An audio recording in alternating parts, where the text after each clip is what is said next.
Paul's family wish for him a successful future. They are chasing the American dreams thanks to their sons.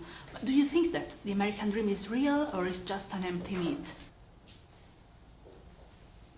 Every society, every culture needs a kind of myth or lie to hold itself together and be success. Do I think the American dream is real? No, but we need it.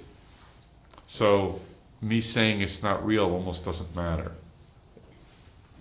My parents believed in it. And here I am, I'm talking to you, I'm in Rome. I have a beautiful life, great children, and a fantastic wife.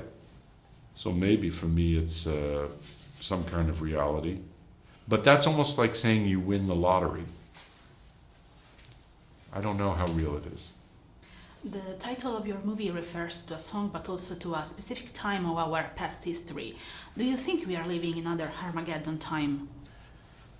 Yeah, I mean, every time I pick up the newspaper, I'm horrified. So I live in a constant state of fear anyway.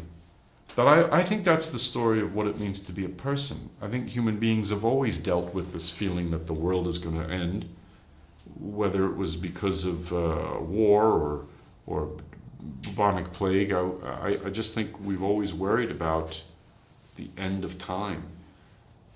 And that's a very powerful idea, and unfortunately, I don't think it'll ever go away. Paul's grandfather tells him, remember your past. Yeah. What it has means for you to remember your past, especially your grandfather, because it seems like sort of polar star for him, but also New York, because it is your home, but also the set of many of your movies. Yeah. I have an uneasy relationship with what we might call the past. I think you need to know it, you need to remember it, but at the same time, I don't think you need to experience a catastrophe personally or directly, or a trauma personally or directly, in order to get the effects of that trauma. And like my grandparents, my grandfather, in the scene that you're talking about, he tells me a pretty terrible story. And I didn't experience that directly, but you could feel it through the family. The family lived with that. So you have to know the past, but you always also have to reckon with it. You have to fight it. You have to deal with it and accept it. It's a very complex relationship we have with history. So I don't regard it positively, but I think it's important. And New York, for me, is part of that, because the spirit of New York, at least at that time, is inside of me, even if I live now 3,000 miles away. I think that Johnny's journey during this movie represents everything that is wrong with our society. From the 70s, many things have changed, but not enough. In your opinion, why social injustice is still so present in our days?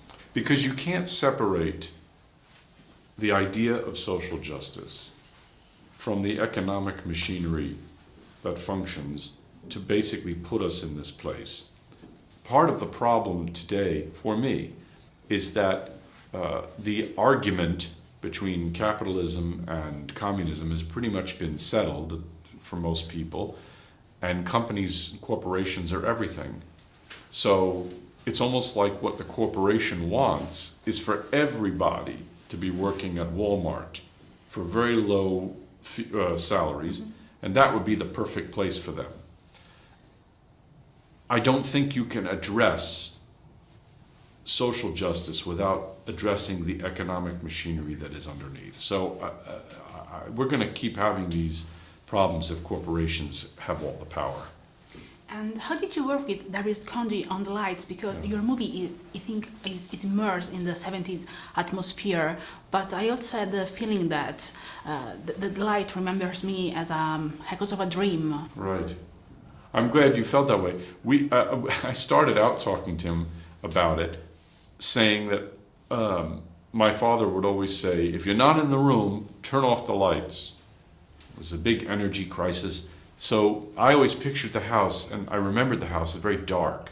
So there would be one room with lights on and the actors would be sitting in the other room. So it's very unusual because usually it's like this, I have a key light in front of my face. That was not the way we did it in the movie. But also, I told him that he should think of it as a ghost story, because all the people, with the exception, thankfully, of my brother in the story, are dead. And so they're like memories. They're not tangible figures. So I said, you should light everybody like they're a ghost. And that was helpful for Darius, because then it's that same idea that, you'll see Anthony Hopkins telling the kid a story and the light will be there. He'll be back behind the light. So this idea that you're always trying to reach for the face, but it's elusive for us. Thank you so much for your time. You're welcome. Thank you. Great question. Thank you so much. Thank you.